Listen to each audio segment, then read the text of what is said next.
बाइस्ट opinion के नए अंक में आपका स्वागत है। दोस्तों, आज झारखंड की राजनीति पे चर्चा की जाए। दोस्तों, यहाँ पर जो एनडीए अलायंस है, भाजपा के नेतृत्व में जो एनडीए अलायंस है, उसमें सीट का बंटवारा तय हो चुका है। एक सीट इन्होंने आजसू को दिया है और अन्य सभी सीटों पर 13 सीटों पर भाजपा चुनाव लड़ेगी। लग रहा था सब कुछ बड़ा शांत है और सब कुछ पहले की तरह निपट जाएगा, लेकिन इसमें भी खटपट की खबर अब आने लगी है। लेकिन इसमें खटपट की खबर उतनी ज्यादा नहीं है जितना कि इंडिया अलायंस, जो कि झारखंड में स्वाभाविक है कि झारखंड मुक्ति मोर्चा के नेतृत्व में चुनाव लड़ेगी। उसमें कांग्रेस है और लेफ्ट दल भी हैं, आरजेडी भी है।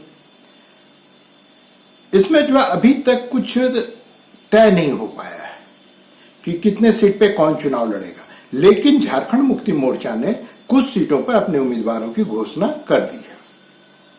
जैसे कि उन्होंने जो सिंहभूम सीट है, सिंहभूम जो सीट है, उस पर उन्होंने जोभा मांझी को अपना उम्मीदवार घोषित कर दिया है।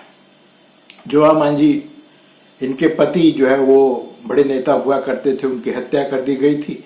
उसके बाद से जोभा मांझी लगातार जो है मनोहरपुर सीट से विधायक बनते रही हैं और काफी वरिष्ठ नेता हैं। तो उनको झारखंड मुक्ति मोर्चा ने टिकट दे दिया। वहां पे भाजपा ने गीता कोड़ा, जो मधु कोड़ा पूर्व में मुख्यमंत्री रहे, उनकी पत्नी को टिकट दिया। अब यहाँ पे एक अंतर आप जान लीजिए, गीता कोड़ा जो है यहाँ पे हो समाज से आती हैं, जबकि जो जोभा मांझी हैं वो संथाल समाज से आती हैं। सिंहभूम, जिसे कोल्हान के नाम से भी जाना जाता है, ये हो आदिवासियों का इलाका है, हो बहुल इलाका है। यहाँ पे इनकी जनसंख्या बहुत ज्यादा है। हालांकि संथाल भी हैं, लेकिन उनकी संख्या हो के तुलना में काफी कम है। तो उम्मीद की जा रही थी कि झारखंड मुक्ति मोर्चा भी किसी हो नेता को ही अपना उम्मीदवार बनाएगी, लेकिन ऐसा हो नहीं पाया। अब इससे हो, जो कि आप ट्रेडिशनली आप मान के चलिए कि वो हमेशा से ही झारखंड मुक्ति मोर्चा को वो लोग वोट देते आ रहे हैं, हमेशा से। अभी जो विधायकों की संख्या है वो भी वहां पे कमोबेश सब के सब जो झारखंड मुक्ति मोर्चा के ही विधायक हैं। लेकिन वहां पर उन्होंने संताल को टिकट दे दिया। जोभा मांझी संताल समाज से आती हैं, तो इसका विरोध हो समाज ने करना चालू किया और अपने विरोध को दर्ज करने के लिए वो मुख्यमंत्री से मिले और कहा जा रहा है कि शिबू सोरेन से भी जाके मिले और अन्य जो झारखंड मुक्ति मोर्चा के पदाधिकारी हैं उन लोगों ने शिकायत दर्ज की कि आप जो अपना उम्मीदवार यहां से बदल लीजिए। और किसी हो समुदाय के व्यक्ति को उन्होंने नाम भी सुझाया कि आप या तो दशरथ गगरई को दे दीजिए, वो विधायक हैं, या और भी एक दो नाम सुझाया कि इन लोगों में से किसी को आप टिकट दे दीजिए। अभी तक झारखंड मुक्ति मोर्चा ने इस संबंध में कोई निर्णय नहीं लिया है, लेकिन शुक्रवार को कल जो है जोभा मांझी सबसे पहले जेल गई, होटवार जेल, जहां पर कि जो झारखंड मुक्ति मोर्चा के कार्यकारी अध्यक्ष और पूर्व मुख्यमंत्री हेमंत सोरेन अभी बंद हैं। उनसे जाकर मिली, उनको धन्यवाद दी कि आपने मुझे इस लायक समझा कि आपने मुझे लोकसभा का उम्मीदवार बनाया, और उनका आशीर्वाद लेकर वहां से निकली। फिर वो जाकर के शिबू सोरेन, जो कि झारखंड मुक्ति मोर्चा के संस्थापक हैं, उनसे जाकर मिली, उनका भी आशीर्वाद लिया। लगे हाथ उन्होंने हेमंत सोरेन के जो छोटे भाई हैं बसंत सोरेन, उनसे भी मुलाकात की और लोकसभा चुनाव कैसे लड़ा जाए उस पर चर्चा की। लेकिन ये सीट अभी फंसा हुआ है। और दोस्तों, मैं आपको बता रहा हूं कि अगर वहां से अगर उम्मीदवार बदला नहीं गया तो ये गीता कोड़ा के लिए वॉकओवर देने जैसा है, क्योंकि वहां पे शुरू से ही वहां पे जो भी अब तक जो भी वहां से लोकसभा गया है वो हमेशा ही हो समुदाय का लोग ही रहा है। चाहे वो गीता कोड़ा हो या उससे पहले लक्ष्मण गिलुआ हो या उससे ही पहले, हमेशा से ही वो सीट जो है वो हो समुदाय के लोगों के पास ही रहा है। और इस बार भी हमको नहीं लगता है कि कोई अपवाद होगा, इस बार भी वो हो समुदाय के पास ही वो सीट रहेगी।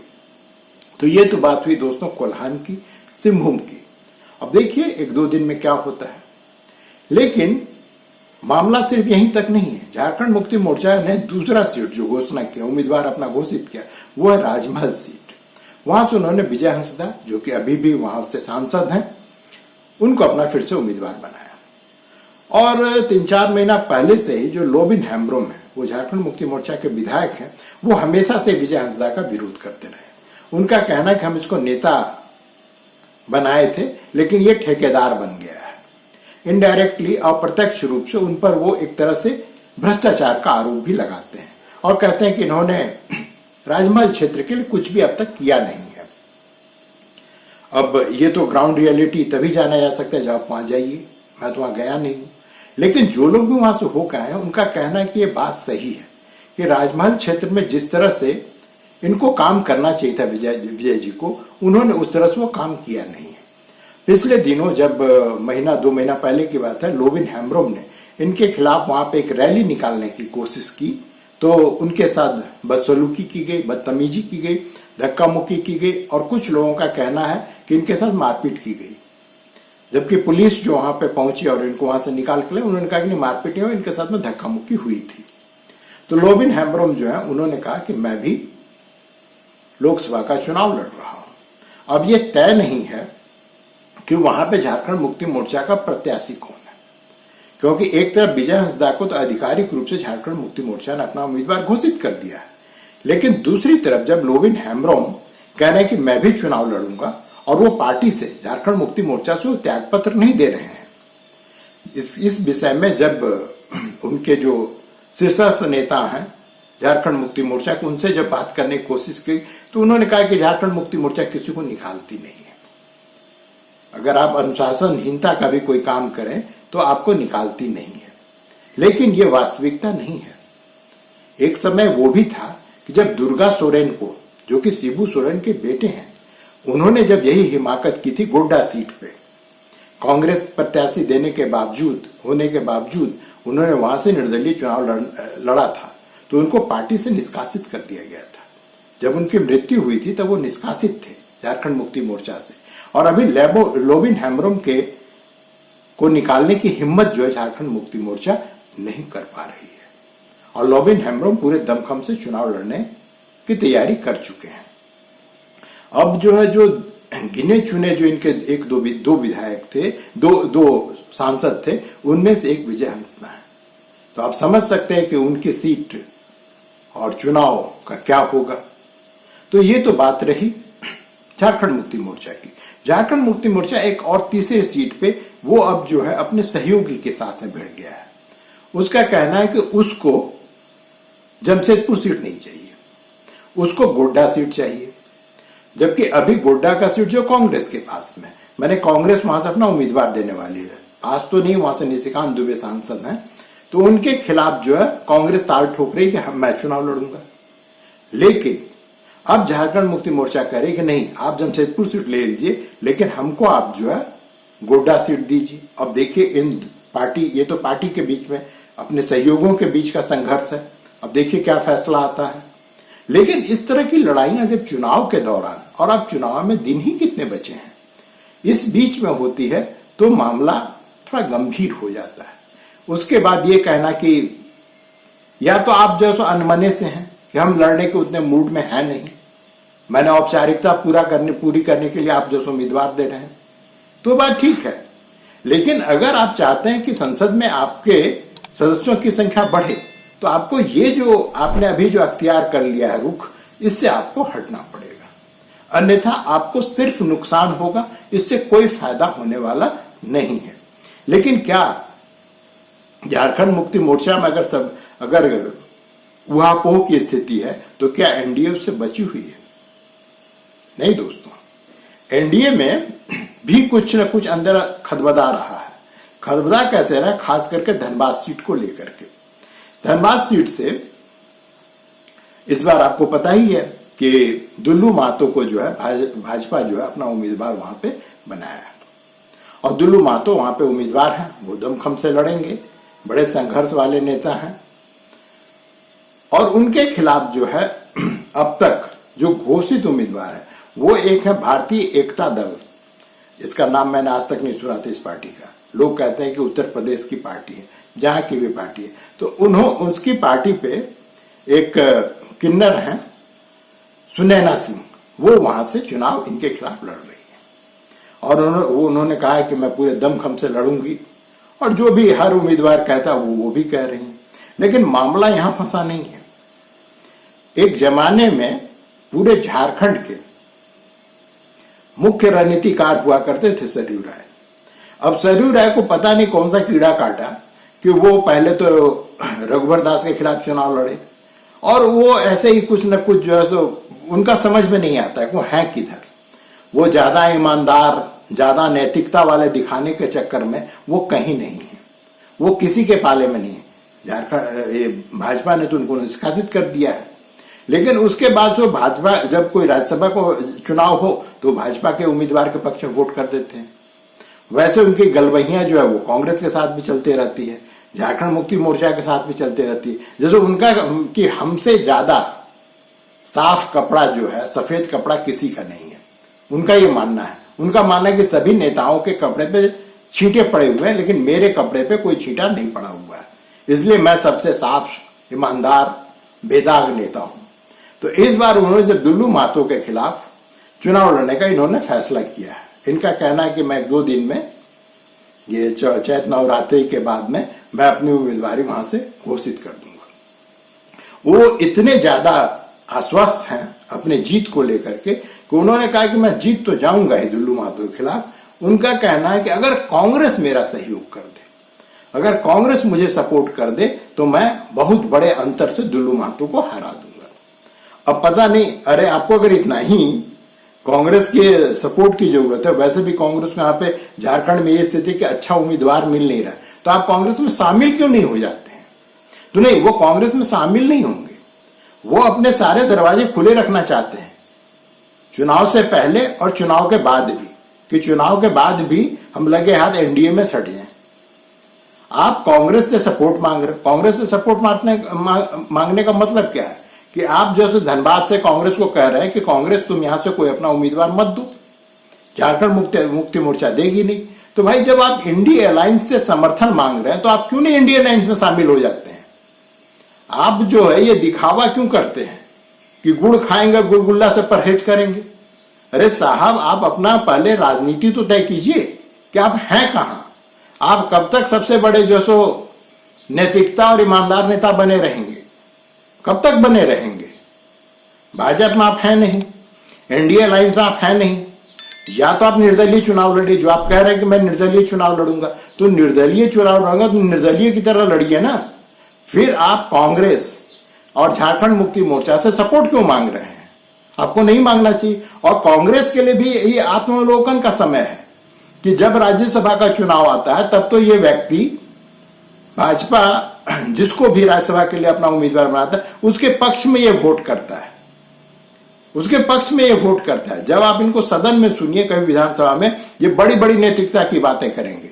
नैतिकता की बातों से दोस्त राजनीति नहीं चलता है। आप बड़े नेता हैं, जब ये झारखंड नहीं बना था तो ये एक तरह से कमोबेश और लिखित ये पूरे झारखंड में जो भाजपा की इकाई है उसके नेता हुआ करते थे। लेकिन इनकी यही सब कर्मों के कारण जो है एक समय के बाद भाजपा ने इनको पार्टी से बाहर किया। अर्जुन मुंडा को भारतीय जनता पार्टी में लाने वाला व्यक्ति यही था। और एक समय में जब अर्जुन मुंडा यहां पर मुख्यमंत्री हुआ करते थे तो ये व्यक्ति सरयू राय ये सुपर चीफ मिनिस्टर हुआ करता था। और ये बड़ी बड़ी नैतिकता के डिंगे हमेशा आके करता है, हमेशा। और ये सबसे मुख्य चीज है कि इसकी स्थिति ये है कि जिस पार्टी ने इसको बनाया, जिस पार्टी में ये रहा, ये संघ का आदमी है, ये संघी है। और ये जो है कब कहां किसके खिलाफ पलटा ले ले, ये 2 मिनट में संघ के खिलाफ बात कर लेगा, 2 मिनट में भाजपा के खिलाफ बात कर लेगा। और कांग्रेस जेएमएम तो कहीं है ही नहीं, उनके खिलाफ तो ये कभी भी विरोध कर सकता है। और जब चुनाव का समय अभी आया है तो ये व्यक्ति कह रहा है कि हमको समर्थन करो। अरे भैया, पहले तय तो कर लो कि तुम हो कहां। और धनबाद के जनता के लिए है कि धनबाद की जनता ये किस कॉन्फिडेंस में कह रहे हैं कि मैं ये चुनाव आसानी से जीत जाऊंगा। दरअसल दोस्तों, धनबाद जो है वो कोल बेल्ट है, वहां पे कोयला कर्मी हैं, मजदूर हैं, ऑफिसर्स हैं। और ये वहां पे कम से कम 7-8 दशक का इतिहास रहा है कि वहां पे हमेशा से ही उत्तर प्रदेश, खास करके बलिया, छपरा, आरा और जो बिहार के अन्य अन्य भागों के से जो लोग हैं वो वहां पे आकर के बसते गए हैं और वो वहां पे कोलफील्ड में काम किया करते थे। जब ये ठेकेदारी या प्राइवेट कोलफील्ड हुआ करता था, माइंस हुआ करता था, तब भी वो लोग आते थे, और जब गवर्नमेंट नेशनलाइज हुआ उसके बाद से भी लोग हैं। तो इनका मानना है कि मैं इन वोटों के बल पे जीत जाऊंगा। दुल्लू महतो वहां का स्थानीय नेता है, वो वहीं का है, वो उसका बचपन सब कुछ वहीं पे गुजरा है, वो अच्छा है बुरा यहाँ पे उसकी बात नहीं हो रही है। लेकिन उसके खिलाफ ये व्यक्ति जो कि बिहार से आया है, इसकी जड़ें उत्तर प्रदेश में है, ये व्यक्ति आकर के दावा करता है कि मैं वहां का स्थानीय नेता को हरा दूंगा।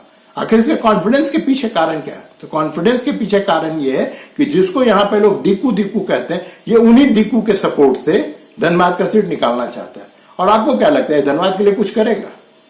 ये जमशेदपुर में बरसों से विधायक रहा है, इसने कौन सी अपने क्षेत्र में काया पलट कर दी है? जैसे और जगहों क्षेत्रों के विधायक, उनमें से एक विधायक ये भी है, ये वही काम कर रहा है। इसने अगर कोई क्रांतिकारी काम किया होता तो मैं इसके समर्थन में कहता कि हाँ भाई ये बड़ा क्रांतिकारी नेता है, बड़ा क्रांतिकारी, इसको वोट दो। ये जोड़ तोड़ की राजनीति का मास्टर है, इससे ज्यादा इसकी कोई अहमियत नहीं है। इसके हर दल में इसके जो है कुछ लोग हैं जो इसके समर्थन में बातें करेंगी, क्योंकि ये वरिष्ठ है। और जो लोग यहाँ पे अभी एमएलए बने हैं वो लोग उतने दिनों से राजनीति में है नहीं, तो उनके पास में राजनीतिक अनुभव की कमी है। तो लोग इसके राजनीतिक अनुभव की कद्र किया करते हैं, इससे ज्यादा कुछ नहीं। ये वैसा नेता नहीं कि जो अपने क्षेत्र का पूरा कायाकल्प कर दे। तो देखिए फिर क्या होता है। लेकिन ये सरयू राय चुनाव धनबाद से 100% लड़ेगा, 100% लड़ेगा और ये डेंट करेगा दुल्लू महतो को। अगर इसने, कांग्रेस ने भी वहां से अपना प्रत्याशी दे दिया, तब इसके लिए राह आसान नहीं होगी। अब देखना है कि कांग्रेस क्या रुख अपनाती है, क्योंकि कांग्रेस की स्थिति अभी बहुत ही खत्म है। तो वो तो चाह रहा है कि भाई एनडीए अलायंस को हराने के लिए कोई भी आदमी आ जाए। इसका एक मैं उदाहरण दे रहा हूं अभी। ये सिर्फ झारखंड की स्थिति नहीं, पूरे भारत की स्थिति है। सबको जानते हैं कि असदुद्दीन ओवैसी जो है वो हैदराबाद के एक शहर के नेता हैं और उनको कोई चैलेंज नहीं कर पा रहा था। इस बार भाजपा ने वहां से एक महिला लता माधवी को टिकट दिया है जो उनको काफी टक्कर दे रही है। याद होगा दोस्तों कि हमेशा ही कांग्रेस कहा करती है ओवैसी को कि ये बीजेपी का बी टीम है, तो कायदे से तो उसको हैदराबाद से अपना उम्मीदवार देना चाहिए था। लेकिन नहीं, भाजपा के प्रत्याशी को हराने के लिए इस बार कांग्रेस ओवैसी के पक्ष में जाकर के वहां से अपना कोई उम्मीदवार नहीं दे रहा है। तो ये खेल सिर्फ झारखंड की नहीं है, ये खेल पूरे देश की है, क्योंकि कांग्रेस के पास इस बार सही उम्मीदवार की कमी है। उसके पास में कोई ऐसा उम्मीदवार नहीं है जो श्योर शॉट कर सके कि मैं इस सीट से खड़ा होकर के जीत जाऊंगा। और ये जो संकट की घड़ी है, इसमें वो सरयू राय जैसे लोगों का मुंह ताक रहा है, वो राह जो हो रहा है कि ऐसे ऐसे उम्मीदवार खुल के कुछ आवे, और सरयू राय इस चीज को जानते हैं, इसीलिए वो कह रहे हैं कि कांग्रेस हमको सपोर्ट करे। अब देखिए क्या होता है दोस्तों, जो भी होगा फिर अगले अंक में उस पर भी बात की जाएगी। वीडियो देखने के लिए धन्यवाद दोस्तों और नमस्कार।